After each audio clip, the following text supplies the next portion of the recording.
Cover basically 5 central tenets that anyone that goes through my content should try to consider as focal points. Now, I know there's a lot of folks in my community that use prop accounts.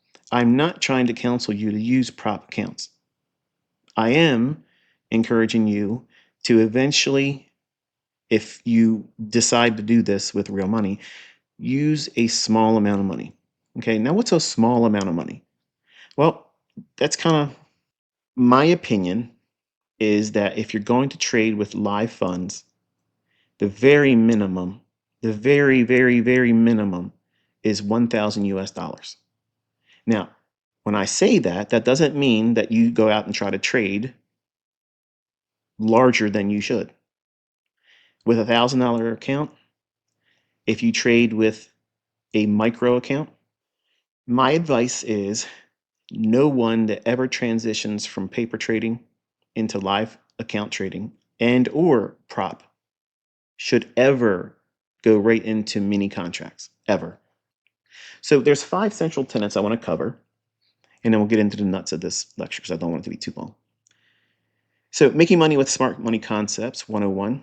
Okay, the premise is this. You're going to settle in on one market or one asset class. Central tenet number 2 is knowing how price tends to deliver based and by time. That means by using an economic calendar and understanding time-based delivery. That means macros. That means certain aspects of the daily range. When do markets usually run? When do markets usually consolidate? When do they likely reverse? Central tenet number 3 is understanding key pools of liquidity. Okay, it's a misnomer that, obviously common sense tells you there's a sell stop and there's a buy stop, so therefore the market should do this and do that. But understanding these key pools of liquidity and how they're going to be engaged by price, that means why it should draw there. I'm going to give you some details that have never been taught and why I observed these things hypothetically in back testing, tape reading, demo trading, and then finally transitioning. So it's that part of that pantomiming.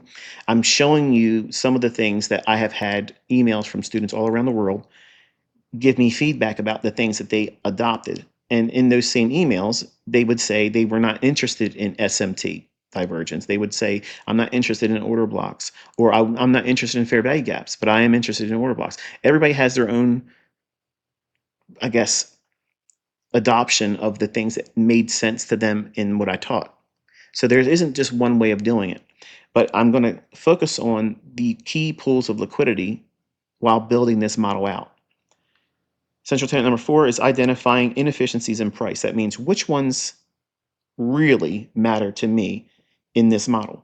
So that way it kind of helps you filter out the ones that are going to be problematic for just the average person, because everyone thinks that, inefficiencies have always been traded by everybody in the marketplace. And that's not true.